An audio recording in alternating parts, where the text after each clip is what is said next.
I was just talking to a friend of mine, and he advised me that here in California right now eggs are going for about $8 to $10 a dozen.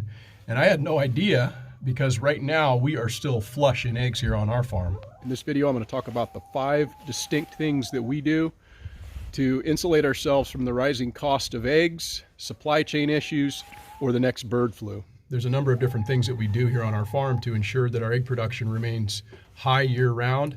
And the first of which is raising dedicated egg layers. This is the Norwegian brown chicken, and they are a hybridized breed that was created some years ago in France specifically for egg laying, and they are a cross between Rhode Island Red and Rhode Island White genetics. And this is what the females look like, and that is the rooster there that is a Norwegian brown as well. They produce about 395 eggs for the first 72 weeks of production. And the beauty of them for us has been that they will continue to lay throughout their entire first year. So we've got birds that I got last year in November that are still in full production for us. And right now, currently, we are still selling our surplus to the extent that we are selling about 5 dozen eggs per week. And we're getting about close to 2 dozen eggs per day with the 30 birds that we have. Another thing that we do to insulate ourselves from the supply chain issues is we aggressively cull our flock.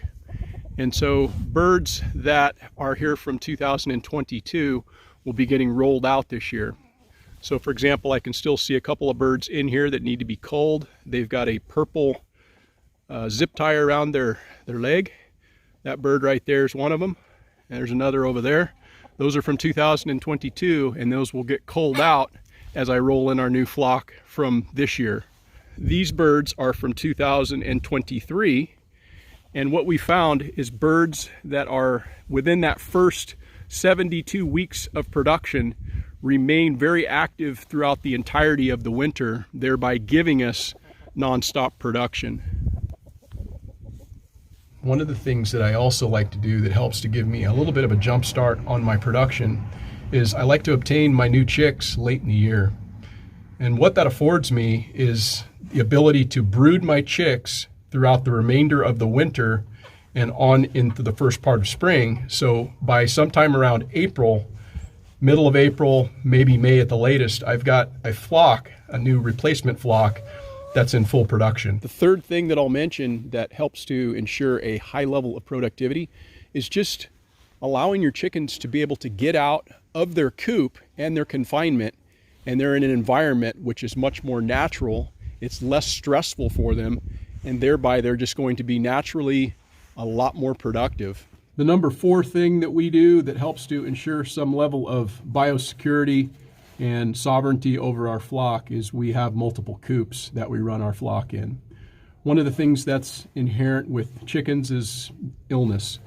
And we've dealt with it in our flock on a number of different occasions over the years, and it's just important, what I found, to be able to have the ability to isolate and remove those birds that happen to have any issues so that they don't infect the rest of your flock. I understand that this may not be something that everybody has the ability to do, to have multiple coops, because of space limitations or other resource limitations. However, it is good to come up with an alternative plan. One thing that can be utilized is maybe like a large dog carrier or dog crate. Those will work fine if you have just a small number of birds, but it is something to consider given the fact that chickens can come down with things that are contagious and infect the rest of your flock. We get our Norwegian Browns from Hillside Hatchery, which is part of the consortium through Freedom Ranger Hatchery. And this year I ran into a bit of a problem where I wasn't able to obtain those until much later. They're very backed up in their orders. And so that brings up number 5 of my tips. One of the best ways to ensure self-sufficiency is to utilize your own genetics. This year I'm pairing this Norwegian brown rooster on all the rest of these Norwegian brown hens. Here's some chicks we incubated about 3.5 weeks ago.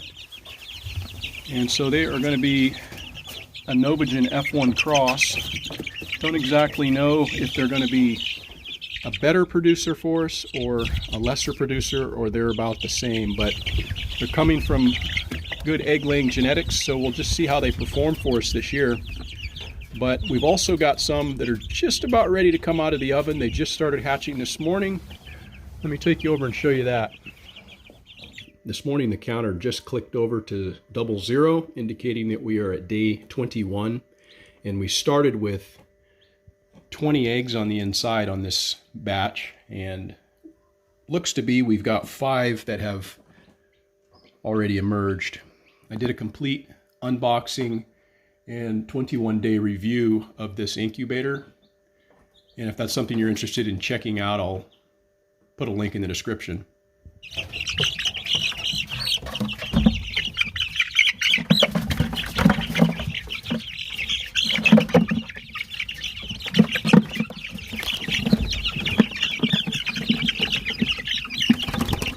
Well, today is moving day for these guys.